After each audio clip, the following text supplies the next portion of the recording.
ಮಕ್ಕಳು ಬೇಕು ಅಂತ ಹೇಳ್ತೇವೆ. ಯಾಕೆ ಬೇಕು? ಅದು ಗಂಡು ಮಕ್ಕಳು ಯಾಕೆ ಬೇಕು? ಕನ್ನಡದಲ್ಲಾದರೂ ಉತ್ತರ ಹೇಳಲಿಕ್ಕೆ ಬರೋಲ್ಲ. ಸಂಸ್ಕೃತದಲ್ಲಿ ಪುತ್ರ ಅಂತ ಕರಿತೇವೆ. ಪುತ್ರ ಅಂದರೆ ಯಾಕಂದರೆ ಪತನಾತ್ ತ್ರಾತಿ. ಪುತು ಅಂತ ಹೇಳಿದ್ರೆ ಒಂದು ನರಕ ಅಂತೆ. ಪುತ್ರ. ಪುತು ಅಂದರೆ ನರಕ. ನರಕಕ್ಕೆ ಬೀಳುವುದರಿಂದ ಅಂದರೆ ರಕ್ಷಿಸ್ತಾನೆ. ಯಾರು ನಮ್ಮನ್ನು ನರಕದಿಂದ ರಕ್ಷಣೆ ಮಾಡ್ತಾನೋ ಅವನು ಮಗ ಅಂತ ಕರೆಯಲ್ಪಡ್ತಾನೆ, ಪುತ್ರ ಅಂತ ಕರೆಯಲ್ಪಡ್ತಾನೆ. ಹೇಗಂತ ಹೇಳಿದ್ರೆ ತಾನು ಪಿಂಡದಾನ ಮುಂತಾದವುಗಳನ್ನು ಮಾಡಿ ಈ ಮಕ್ಕಳು ಎಷ್ಟು ಪಿಂಡ ಹಾಕ್ತಾರೋ, ಎಷ್ಟು ನಮ್ಮನ್ನು ಮೇಲಕ್ಕೆ ಏರಿಸ್ತಾರೋ ಗೊತ್ತಿಲ್ಲ, ನರಕದಿಂದ ಪಾರು ಮಾಡ್ತಾರೋ ಗೊತ್ತಿಲ್ಲ. ಆದರೆ ನಿಜವಾಗಿಯೂ ಕೂಡ ನರಕದಿಂದ ಪಾರು ಮಾಡುವನು ಅಂದರೆ ರಾಮಚಂದ್ರ ತಾನೆ. ಯಾಕೆ ಅಂತ ಕೇಳ್ತೀರಾ? ಯಮ ಇದ್ದಾನಲ್ವ ನರಕದಲ್ಲಿ, ಅವನು ಪೂಜೆ ಮಾಡೋದು ರಾಮಚಂದ್ರನನ್ನೇ.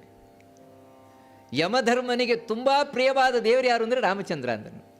ಅದಕ್ಕಾಗಿ ಯಾರು ರಾಮಚಂದ್ರನನ್ನು ಆರಾಧನೆ ಮಾಡ್ತಾರೆ ಅವರನ್ನು ಕಂಡ್ರೆ ಯಮನಿಗೆ ಭಾರಿ ಇಷ್ಟ ಅಂತ. ಯಾಕಂತ ಹೇಳಿದ್ರೆ ನನ್ನ ದೇವರನ್ನು ಇವರು ಪೂಜೆ ಮಾಡ್ತಾ ಇದ್ದಾರೆ.